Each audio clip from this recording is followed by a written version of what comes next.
is an area of semi-arid lowlands spanning several countries here in South America.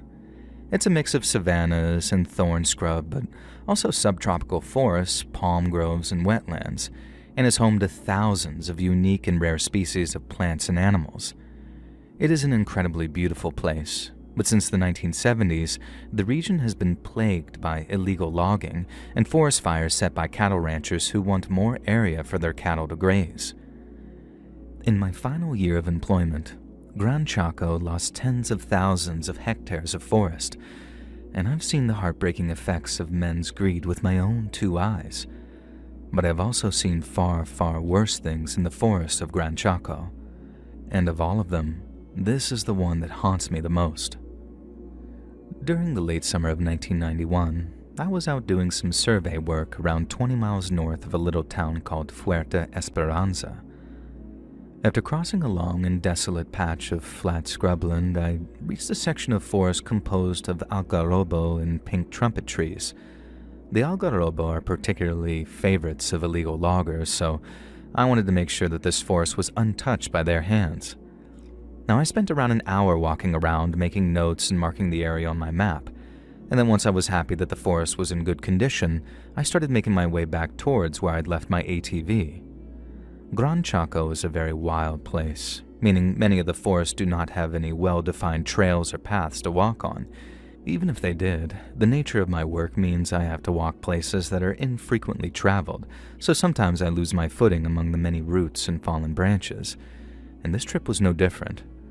Most of the time I merely stumble when catching my foot on something, but on this occasion, I caught my foot immediately after hopping over a thick branch which had fallen among some knee-high grass. I was totally unprepared for the second impediment and completely off my balance, so after my foot caught on, I was sent tumbling into the grass in front of me with a very loud crunch. Notice how I described it as a crunch and not a thud because I didn't fall directly into the dirt and grass. Something broke my fall, something hard but kind of brittle. I didn't check to see what it was at first because my priority was to inspect the fresh grazes on my forearms and elbows. But then after picking myself up, I saw that I hadn't landed on a pile of fallen branches. I'd landed almost directly on a pile of bones. Since jaguars are very active in Gran Chaco, I initially thought that the bones must have belonged to a jaguar kill, perhaps a deer or some type of pig. But upon further inspection, I found that they were too large to be a pig of any kind, and too much like a monkey to be a deer. The forests are home to howler monkeys too, so when I saw bones that looked remarkably like those of a human hand, I thought they belonged to some dead monkey. But then I saw the skull, and there was no mistaking things anymore. I had landed on a human skeleton, one that was filthy and moss-eaten, and when I realized that, a powerful feeling of mortal dread came over me. I picked myself up and crossed myself before brushing myself off. Unfortunately, that wasn't the first time that I'd found a human body hidden among the wilds of Gran Chaco. But it was the first that I'd found spontaneously, as in not on a search, and the first that I'd found in such a terrible state of decomposition. I carefully flattened some of the grass around it and then walked around it in a circle, studying it as I went. It looked like it had been there a long time, like the ground was already in the process of swallowing it up with dirt and grass. But then as I walked, I stood on something else that felt hard under my boot, and on closer inspection, I found a second skeleton just feet away from the first. It's hard to describe the feeling of abject terror one feels upon viewing human remains, unless you yourself have experienced the same sensation. But to see two sets of human remains in such quick succession, it made me fear for my life. It made me wonder what had happened there for two people to lose their lives on almost the same spot, and the dread that I felt was only amplified when I found the third skeleton, and then the fourth, and then the fifth. I came to realize that there were human remains for 100 meters in every direction. In every couple of meters, I saw the eyeless sockets of a skull as they stared back at me from the undergrowth. And this was no ancient indigenous burial site either, as some of the remains came complete with half-rotted boots or sneakers lying close by. The place was a cemetery without graves, and I feared that whatever fate had befallen these poor souls would soon befall me. I left that place as quickly but carefully as I could, not wanting to disturb any more sets of human remains, and then drove straight back to the place my group was headquartered in Puerto Esperanza. When I told our station chief what I'd seen, he demanded we drive back out onto Gran Chaco so he could see for himself. He didn't think that I was lying or mistaken, he just simply wished to see such a thing for himself. And when we arrived, he was just as horrified as I was, and before we departed, we said a prayer for the dead together, and after that it was out of our hands as the federal police stepped in to carry out their investigation. They are Argentina's equivalent of the FBI, and in coordination with our group from the National Parks Administration, they were able to paint a picture of what had happened to the many lost souls that we found. From around 10 years in the 70s and 80s, the Argentine government collaborated with several other South American countries for what was called Operation Condor. Condor was the code name given to the tactics of anti-communist repression that these countries employed. And then, along with jailing activists and assassinating politicians, the Argentine security services began what came to be known as Los Vuelos de la Muerta, or in English, the death flights. And this is when they would load a dozen prisoners onto an airplane or helicopter, fly them out into the middle of nowhere, and then throw them out of the aircraft to disappear them. Thousands of people were murdered this way, and to this day, many of their bodies have never been recovered.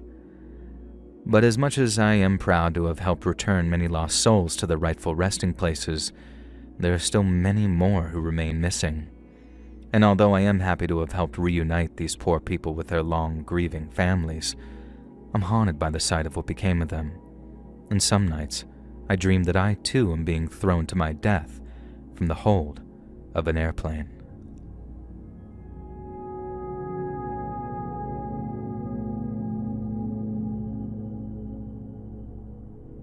I used to be a surveyor for a large oil and gas company that will hereby remain unnamed. I think I'll also remain unnamed because the specifics of what I did for a living tend to make certain people very, very angry. See, I used to scour this great nation of ours looking for areas of outstanding natural beauty and assess their potential to be, in the words of one critic, pillaged and polluted so fat cat corporate types can make a buck. I guess that's not entirely wrong. Oil and gas have made a lot of people a lot of money, but modern oil and gas extraction is a lot less messy than it used to be, so it's not like the places I recommend end up scorched, scarred, and devoid of all life. The primary reason I took the job is because I love being outdoors, and being a surveyor afforded me a heck of a lot of time in the field. The last thing I wanted is to see the environment ruined, but as a society, I knew we couldn't just switch to renewables overnight. So I decided to live my dream of making a low 6 figures for being what was essentially a professional hiker and see if I couldn't do some good from the inside. But just because I was living my dream doesn't mean it was always smooth sailing. There was this one job that I took back when I first qualified as a surveyor, my third ever trip into the boonies that took me to the middle of nowhere, Arizona. I had to drive around 9 miles off-road, then hike another 4 or 5 just to get to my destination. Then once I'd taken my geophone readings, I turned around and then started making my way back to my truck. It was early fall, but those Arizona daytime temperatures were unforgiving. Not quite as unforgiving as the summertime, but it still made for a sweaty hike, and I had to stop about half a dozen times just to drink some water and let some sweat dry. I hadn't seen another living soul out there all day, but when I was on my third stop, only a couple of miles from where my truck was, I saw a lone hiker wandering down the trail. He looked to be about the same age as me, maybe a little younger, and he had this sort of California hippie look about him. He had shoulder-length long hair, loose-fitting shorts, and a shirt with some kind of Native American design on it, and then hiking shoes that looked like they'd seen better days. When he saw me, he smiled this big, friendly smile and said something like, "All right, didn't expect to see a fellow traveler out in the trails today." Surveying could be a really lonely job, so I didn't mind the company. And then after he sat down opposite me on a rock, we got to talking about the trails and the area in general. It's not often I got company while I was working, so it was nice to be able to talk shop with someone. But then I guess I must have said something about work because the guy suddenly asked me if I was a ranger. It didn't even occur to me that I should bend the truth a little, so I told him, no, I wasn't a ranger. I was an oil and gas surveyor. He kind of frowned a little, then asked what the job entailed, and when I told him, I included all the necessary caveats about how it's all responsible regenerative practices that don't leave places polluted or scarred. And the guy just sat there, listening to me speak. He kept that same chill facial expression, nodded along every so often, and even seemed to agree with some of the stuff I was saying. He asked me a few questions about pay and benefits and all that stuff, and at first I got the impression that he was interested in becoming a surveyor himself. But then after the conversation meandered elsewhere and started to peter out a little, this hippie-looking guy suddenly turned to me and said, "I got a question about that whole surveying thing."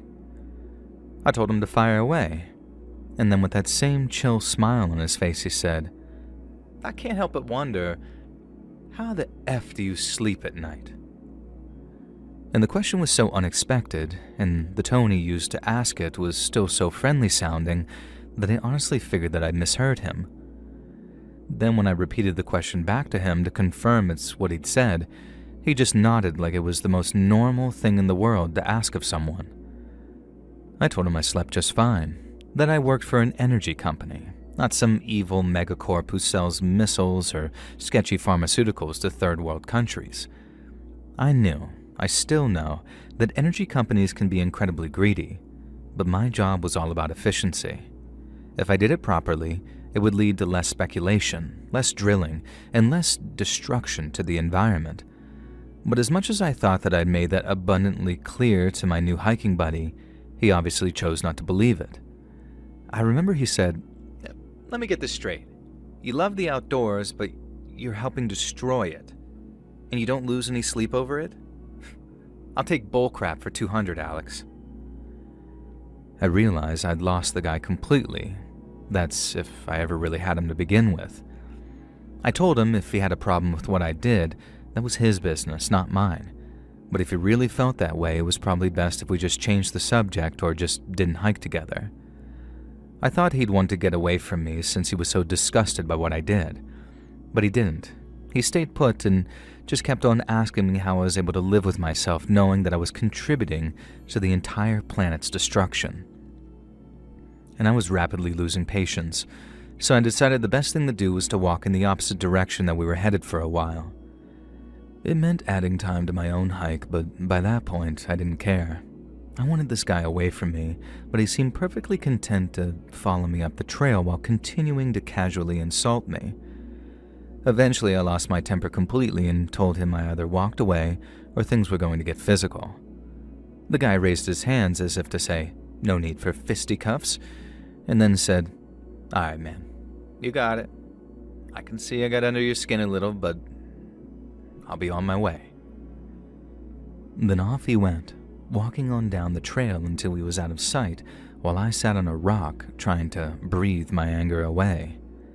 And I gave it around 10 to 15, enough time that we wouldn't run into each other again, and then I hit the trail. But I don't think that I made it more than a mile before I heard, "Hey, scumbag," from off the trail to my side, and I looked around to see that hippie guy walking out of the woods, holding a pistol in his hand. Now this was my turn to raise my hands as if to show that I didn't want the conflict, but the guy wasn't interested in anything I had to say anymore, and he kept the gun trained on me as he stepped out onto the trail. He then says, "Not so tough now, huh?" and then told me to get on my knees. When I told him I wouldn't do that, he put the gun right up against my head and told me I could either do as he said or he'd kill me right there and then. I honestly figured he was going to kill me no matter what I did, and if I was going to die, I wanted to go out with some dignity. I certainly wasn't some ninja who could karate chop the gun out of his hand before he pulled the trigger, but I also didn't want to give him the satisfaction of dropping to my knees and pleading for my life. I actually tried to say that too, but when I tried to speak, no words would come out. It felt like no matter what I did, no matter what I said, he was going to pull that trigger and everything would just cut to black. So instead of doing anything, I guess I just sort of shut down. And when I started to shake, he made fun of me for being scared, and then goes into some big speech about how what he was doing, putting a gun to my head, was essentially what I was doing to the entirety of planet Earth. He couldn't understand how I was able to sleep at night, but he figured that he'd sleep like a goddamn baby if he blew my brains out, because it only meant one less parasite to suck the life of Earth. I'm not going to make out like I wasn't terrified. I was more frightened out there than I've ever been in my entire life. But he was saying all this stuff I'd heard 100 times before, so there was this kind of surreal moment where I found myself thinking, I can't believe this crap is the last thing I'll ever hear.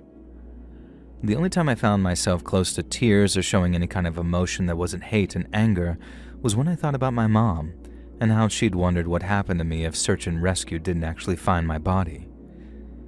Thankfully, I didn't have to dwell on that long, because before those thoughts managed to break me down completely, the guy pulled the trigger. It didn't shoot me. He moved the gun to the side at the last second and then fired a shot off right next to my ear. I didn't actually realize that I had been shot, though. It's almost like the explosion in my left ear and deafness that followed made me think that I'd actually been shot in the head. So I just sort of collapsed to the ground, clutching the side of my head, and the last thing I kind of heard in my good ear before the guy eventually disappeared was the muffled sound of, "Quit your job, asshole." I honestly thought that I was a dead man, because the shot had caused blood to come out of my ear and my whole head was just completely throbbing. So I thought that I'd been hit, and I had maybe seconds to live before I collapsed and bled out from a shot to the head. But after lying there, waiting for everything to fade, I slowly realized that I was okay, or at least that I wasn't going to die. I managed to make it back to my truck, drove to a hospital to get my ear checked out, and then filed a police report as soon as I was able to. It took a while for my hearing to partially come back, as it's still not entirely back, and the cops didn't manage to catch up with the guy who'd almost deafened me. I didn't think that they would. I didn't even catch the guy's name, but it still makes me mad sometimes thinking that he just got away with that, scot-free. I did end up quitting my surveyor's job too. The social pressure just got too much, and I couldn't face lying about what I do for a living for the rest of my life. Now, I won't bore you with what I had to do now, but let's just say it's nothing a person might threaten to kill you over because it's on the wrong side of their politics.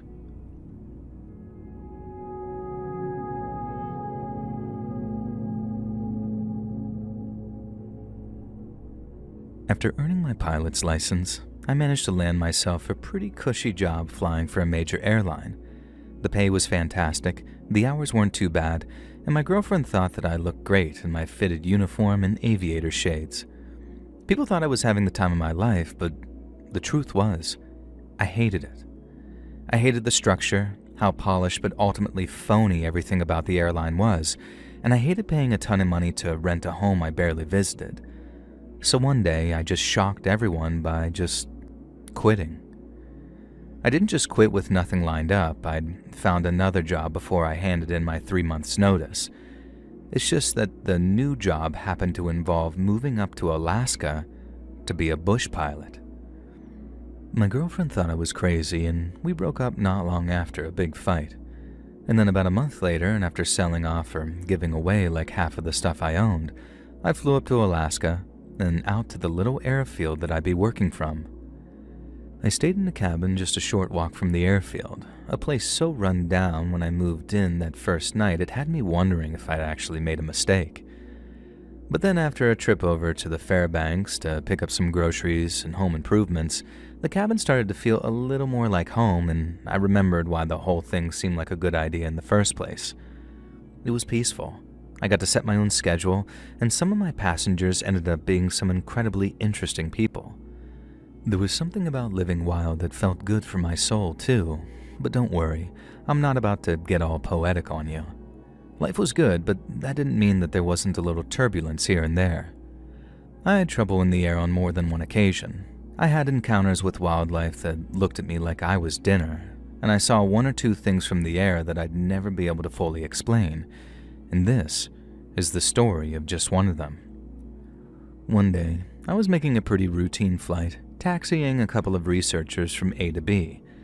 I'd been in the air for a couple of hours already, flying under superb weather conditions for the spring, when something down below suddenly caught my eye. The ground beneath was a carpet of trees, but every so often there'd be a little clearing, some large, some smaller. Save for the occasional rogue tree, most were completely bare, but the one I spotted that morning had a row of what looked like saplings, all standing in a row. It struck me as an odd sight among all that wilderness, and since there are few straight lines in nature, I knew that there was a good chance it was man-made. But as I got closer and ended up passing the clearing with it on my left, I looked out the window and saw they weren't saplings, but crosses. I banked left, turning so I could pass the clearing a second time at a lower altitude. You don't see a lot of stuff like that out in the middle of nowhere, so I guess curiosity got the better of me and I wanted to check it out. Coming up on the clearing again, I could see that they were crosses all right, big ones too. But it was only when I flew directly over that I saw something squirming against the wood, something that was almost camouflaged from a distance, and I could only see up close. There were people attached to those crosses, some still, some writhing around in what I could only imagine was absolute agony. I didn't take another pass. I got myself back on course and hit my radio to see if anyone was within range. The only person I could raise was a logging camp, but I asked them to get in touch with the WSAR, the Wilderness Search and Rescue, on my behalf. When the guy asked what he should say, I couldn't bring myself to tell him exactly what I'd seen. I knew he'd think I was crazy, so I made something up about spotting some campers who looked like they were in trouble. The guy at the logging camp said he'd get on the horn to search and rescue, and then after I thanked him, I left to make the rest of the flight with nothing but my thoughts and theories to keep me company. I didn't mention anything to the researchers, and their company was actually a huge relief as it kept my mind off what I'd just seen. But on that last leg of the flight, when I was all on my own again, I started thinking all that solitude and isolation might be getting the best of me. I radioed my boss on the long-range radio that I had in my cabin, and I told him about what I'd seen, or rather, what I thought I might have seen out there in the wilderness. He told me to fly back to Fairbanks to take a week off, and when I did, we met up for some dinner at a little steak and taters place that he liked. And he said the human contact would do me some good, and he was right. It was great to be able to talk to someone about the job and about life too, and it not be via the medium of some ham radio. But he also told me something I never forgot. He said he found it funny how some people think of Florida as the weirdest state in the Union, and maybe out of the lower 48 it is. But of all the places he'd ever lived, it was the state of Alaska that took the cake for sheer weirdness. It wasn't just all the people that had gone missing over the years either. It was the people who hadn't, which made the wilderness such an odd place. People who moved up there to get away from things. People just like me, I guess, and for the most part, all they wanted was to be left alone so they could live how they wanted to. Like I said, I saw a whole bunch of other weird stuff during flights, but nothing that ever stuck with me as long as those crosses did. I hope it was part of some passion play type of thing, and those people were just up there on their own free will and lived to tell the tale. Because the alternative, thinking they were put up there to die, it's almost too horrible to even think about.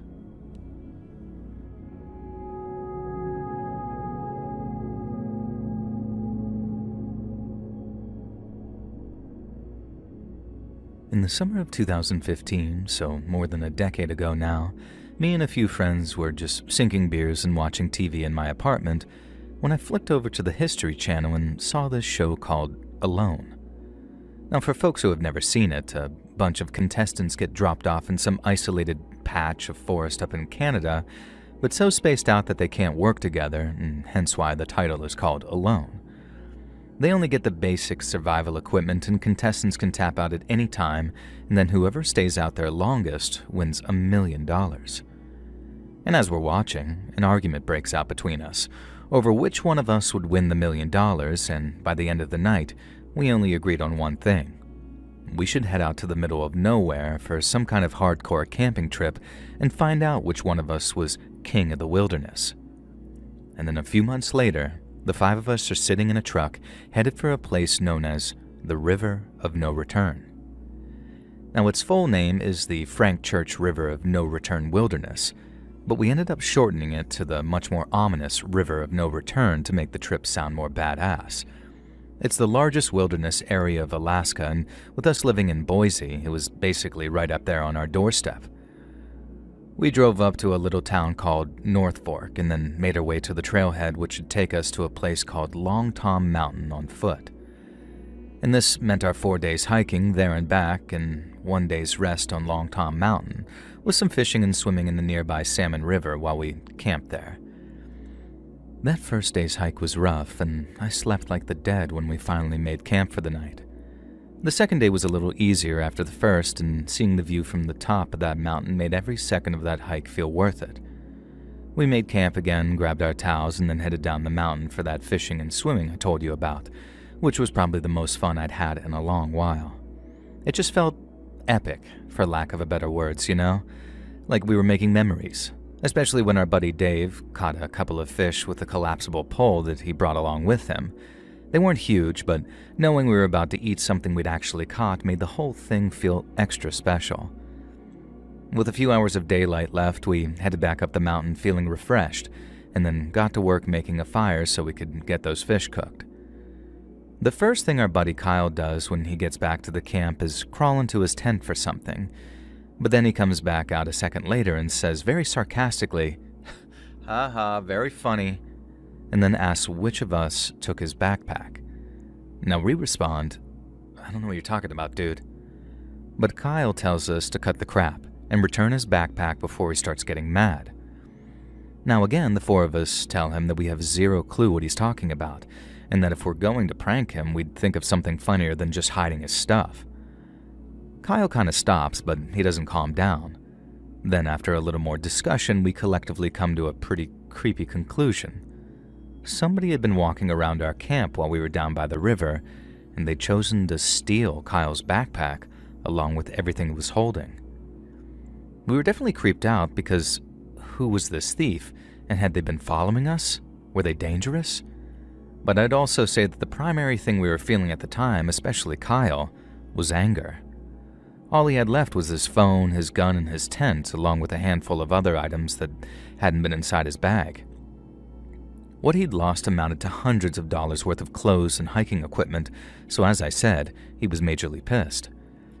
After pacing back and forth in anger for a while, wondering why me out loud, and rightfully so, something kind of flipped in Kyle and he suddenly says, "I'm gonna go look for him." Meaning the person who stole his stuff.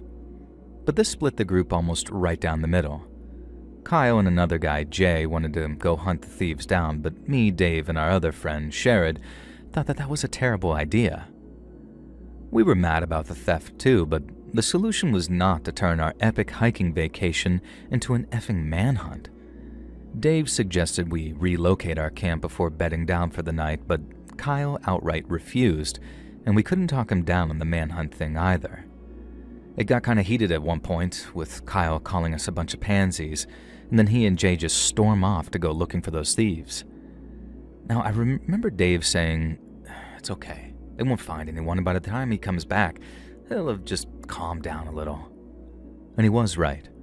Kyle came back maybe a half hour later, much calmer but majorly bummed out.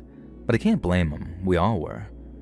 We knew our epic survival trip had basically been ruined by some creepy a-hole with sticky fingers. The whole point was to get away from people, so knowing we weren't as alone as we thought we were sucked balls. And the next morning marked the beginning of the 3rd day, the one that we were supposed to spend relaxing by that river, getting ready for the hike back. We tried to make the best of things, but instead of getting to completely chill and enjoy having all that wilderness to ourselves, we couldn't even leave our damned camp alone. Dave said that he didn't want to do any more fishing, especially if it meant being alone down there by the river. He also said that we should probably gather a bunch more firewood to keep the campfire burning throughout the night. If we weren't going to move camp, it was probably a good idea that we take turns keeping watch throughout the night. And I asked if he thought the situation was bad enough that we needed to post a freaking sentry like we were at war or something. He said he didn't like how quiet it was when we went out to gather firewood, that the thief might still be out there and it was better to be safe than sorry. That's when it really hit me how much trouble we were in. Dave wasn't a nervous person, and since he used to go fishing a whole bunch with his dad, he was easily the most experienced of the five of us when it came to being out of doors. So to have him say something like that, it just kind of hit different. We each had a pistol with us, so it wasn't like we felt completely defenseless or anything, but that night, as we all stayed up late in the night shining flashlights out into the darkness, it was definitely the most creeped out that I'd felt in a long, long time. And it was only made worse by the fact that Kyle actually wanted a confrontation. We each got a couple of hours of sleep, taking turns, keeping watches, agreed to, and then come sunrise, once everyone was on their feet, we agreed to get back on the trails as soon as possible. We still had one more night to spend in that river of no return, and seeing as the situation hadn't taken a turn for the worse, we thought it would probably be best to make camp early so we could just rest before having another all-nighter. And the hike that final camp was very tiring but uneventful. We were still mad, Kyle especially, but after we set up camp in the late afternoon, the mood seemed to just lighten a little. We all agreed that whoever stole from us was probably long gone with Kyle's stuff, and that the chances of seeing them again were probably non-existent. But on that count, we were proven majorly wrong. Maybe an hour or two before sunset, our friend Sherrod walked off to take a dump. He took his gun along with him because there was still that thought of, we're not alone out here in the back of our minds. But we never imagined there'd be an issue with him walking off to take a bathroom break. Not till a couple of minutes after he walked off, when we suddenly heard him scream. And I say scream, it was more like he yelled a curse at the top of his lungs, which had all of us running in his direction. And he met us halfway, looking scared out of his mind, and told us that he'd just seen someone watching him through the trees.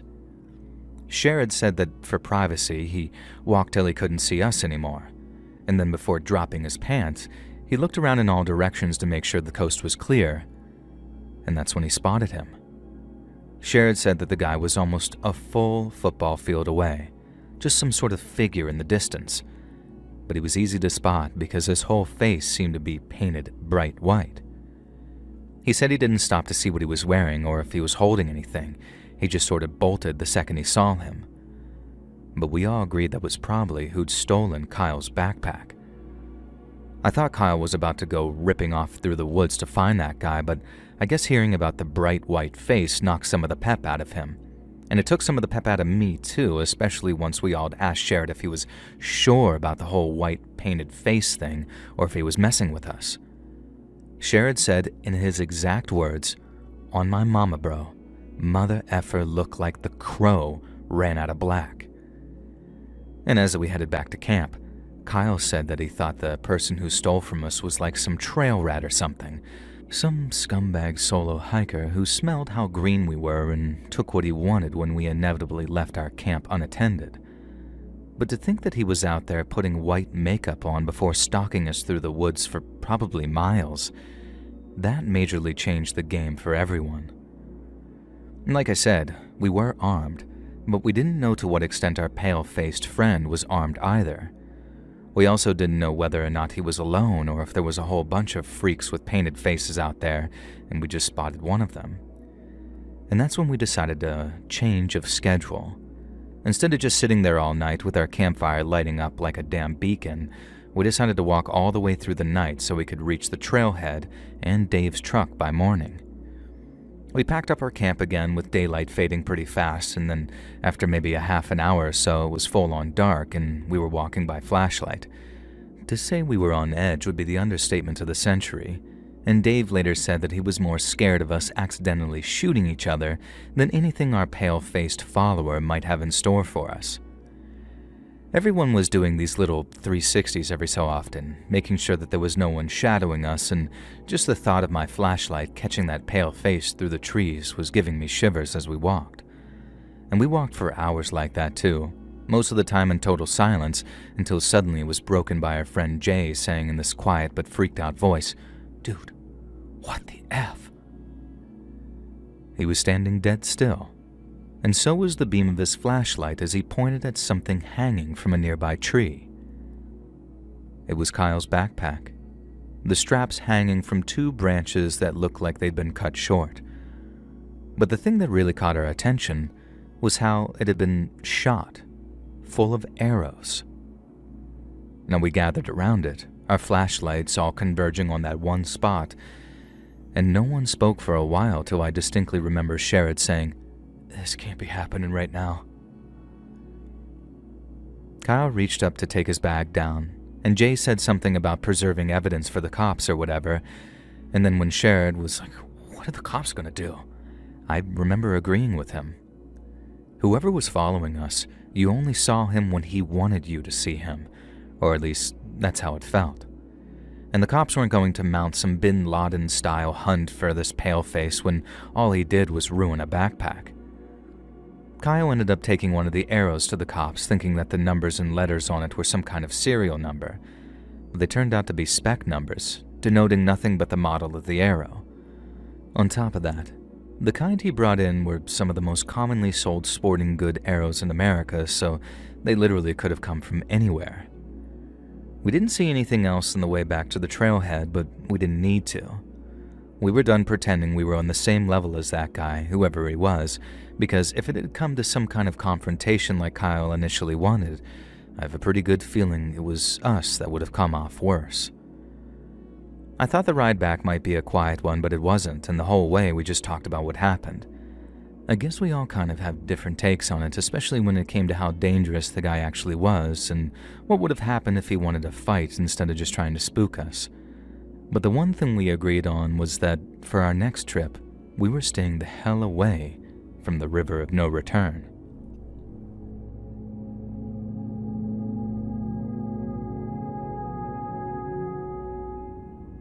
So almost 15 years ago now, before my husband and I settled down and started a family, I went on a horse drive up in Montana. I'd always been something of a horse girl growing up, so it had always been a dream of mine to do something like that.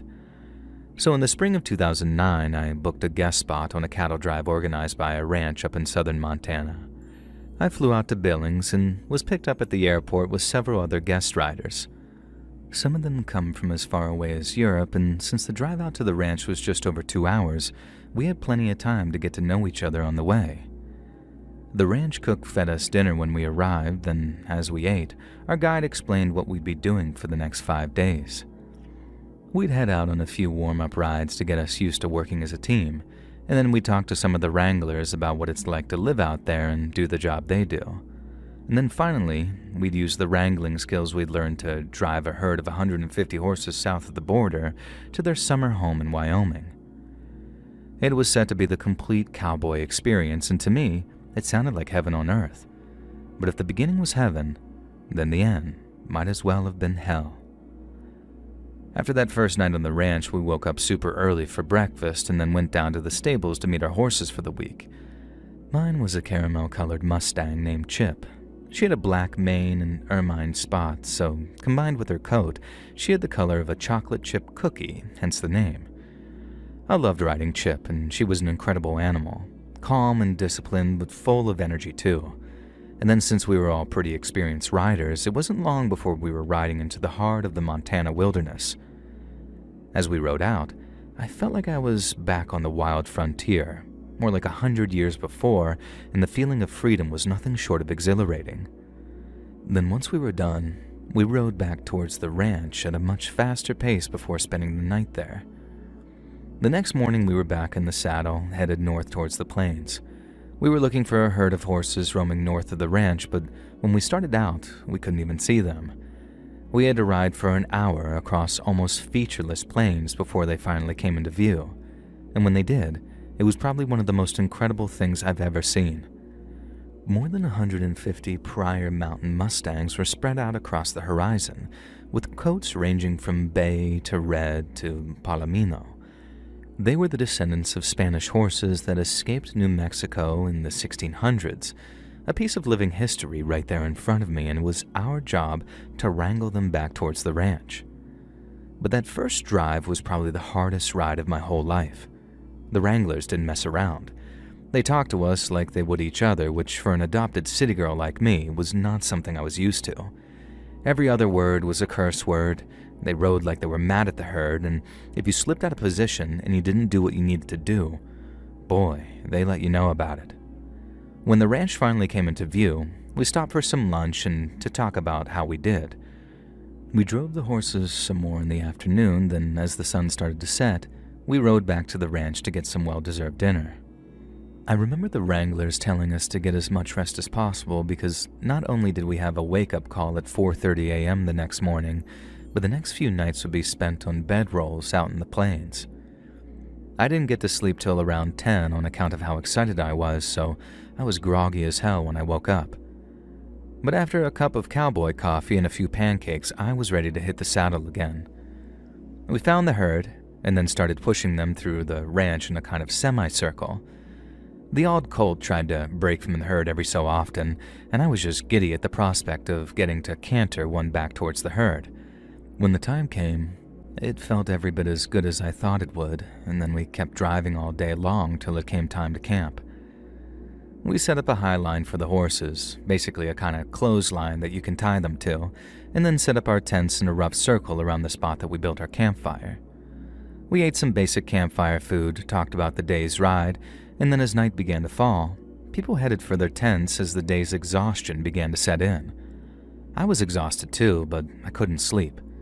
Looking up at the night sky, hearing the horses snorting behind us and the fire crackling in front of us, I just didn't want it to end. So I stayed up with one of the wranglers who also couldn't sleep. I can remember exactly what we were talking about, flavors of beef jerky, when something flew over my head and landed a few feet short from the campfire. I screamed, which woke people up and brought them from their tents.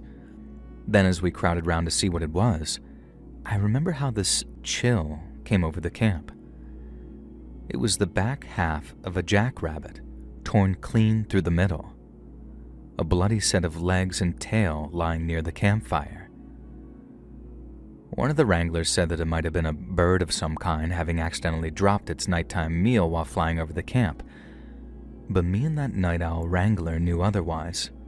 It came in at an arc, not like it had fallen. It's almost like it had been thrown.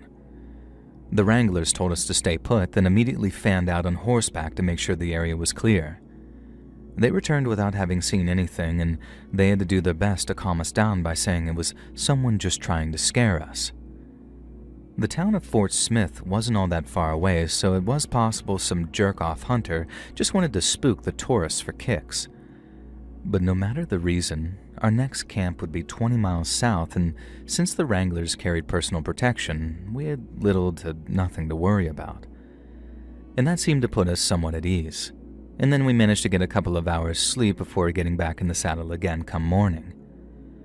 The mood on that morning's ride was much different than the first. It made for a tense atmosphere, but we focused on doing our jobs, and for the first time, we actually managed to impress a couple of them. We rode all morning, crossed the river in the afternoon, and then finished the day almost 22 miles from where we started. Over dinner, that German guy with us asked one of the riders if he thought that we'd find the other half of that rabbit that night. He actually laughed at the question, and the German guy joined him, because while it was technically possible to have tracked and followed us, as we were driving 150 horses after all, it was unlikely anyone was that dedicated to harassing us. Unlikely, but not impossible, as we soon discovered. And aside from one of the wranglers who was keeping watch, we were all asleep in our tents when we heard the horses suddenly start to make a lot of noise. I remember sitting up in time to hear the watchman yell, "Who's out there?" And then as I was climbing out of my tent to see what was happening, the horses started getting even louder, like something was out there spooking them. One of the wranglers came out of his tent, but before he can turn his flashlight on them to see what all the ruckus is about, we heard the sound of galloping hooves. Then as the light hits them, we watch in absolute horror as our group of 18 horses come bolting right towards camp.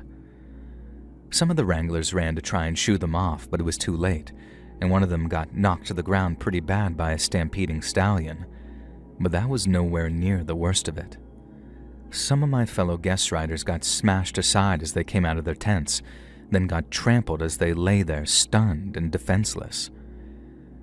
Others were hit by the metal loops and the ropes we used to secure the horses, and at the speed the horses were running, The impacts were enough to cause deep, bloody gashes on those unlucky enough to receive them. It was chaos, pure and horrible chaos. One wrangler jumped out of the way of one horse and then stood up just in time to get hit by another. And then I saw two guests get knocked into one another before getting trampled. The horse that hit them didn't even stumble. Nothing could stop those horses. No tents, no campfire, not us. Nothing. And seeing as those gentle beasts suddenly were so mad that they'd become a danger to us, it was a reminder of how terrifying nature can be, even what we'd considered the cuddlier sides. When it was over and the last horse disappeared into the dark, all you could hear were the groans of the people who were hurt. I'd managed to avoid the worst of it, but my tent and all my stuff had been completely trampled. Yet none of that mattered in the moment. All that mattered was seeing to the people that had been hurt.